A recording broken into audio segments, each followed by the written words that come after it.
zone. It's ironic because I les.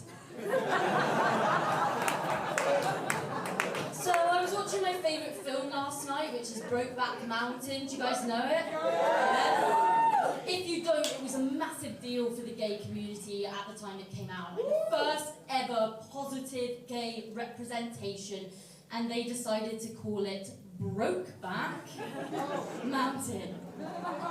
You might as well have called it Raw Dog River. Finger Blast Fjord. That's one for the lessons like me. Or just Dyke. It works on its own. So it's my favourite film because it's set in the Midwest of America, which is actually where my family is from.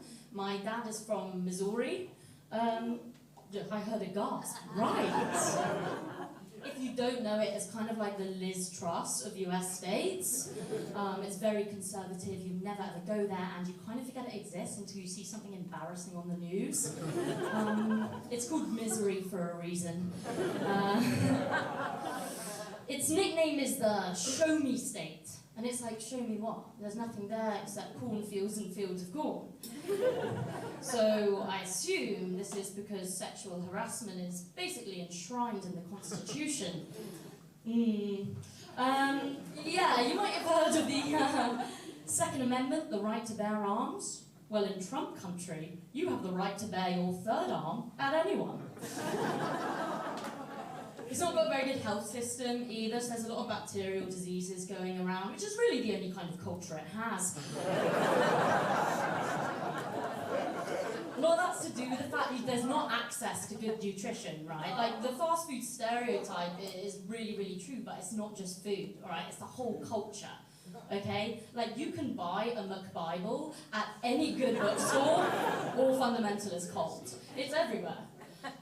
McDonald's actually have their grubby little mitts in the state education system as well.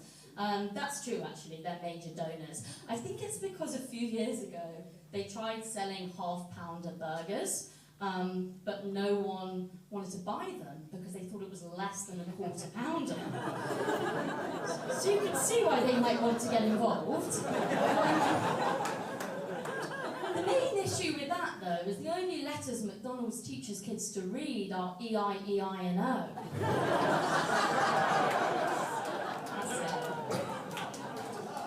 We have a Supreme Court justice called Ginger Gooch.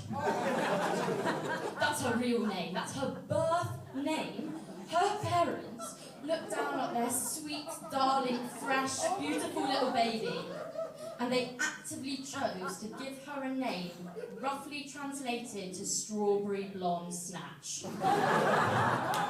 A real inspiration to parents everywhere who just want to give their kid the best start in getting bullied.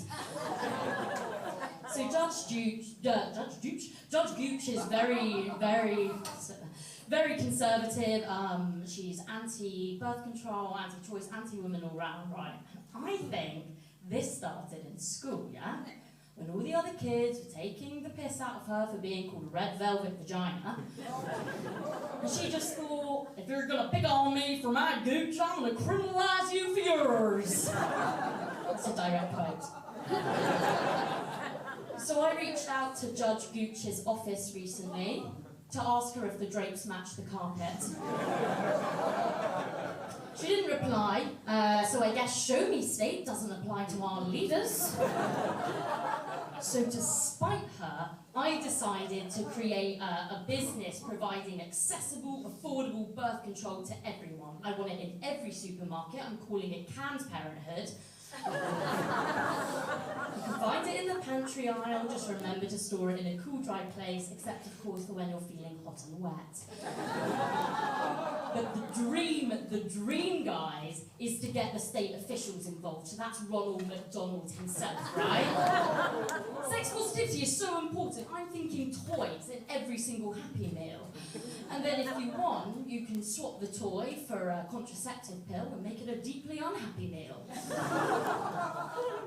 The issue I see arising with this, though, is I'm a little bit worried that Ronald McDonald and Ginger Gooch are related. Because I heard his birth name was Russet Recton. Alright, I'm running out of time, so I'm going to leave you with one quick story, a Missouri story. And this is very true. So I go to Missouri a lot, and I realised that I was gay when I was in Missouri, which is like realising you are allergic to nuts on a peanut farm in the men's room.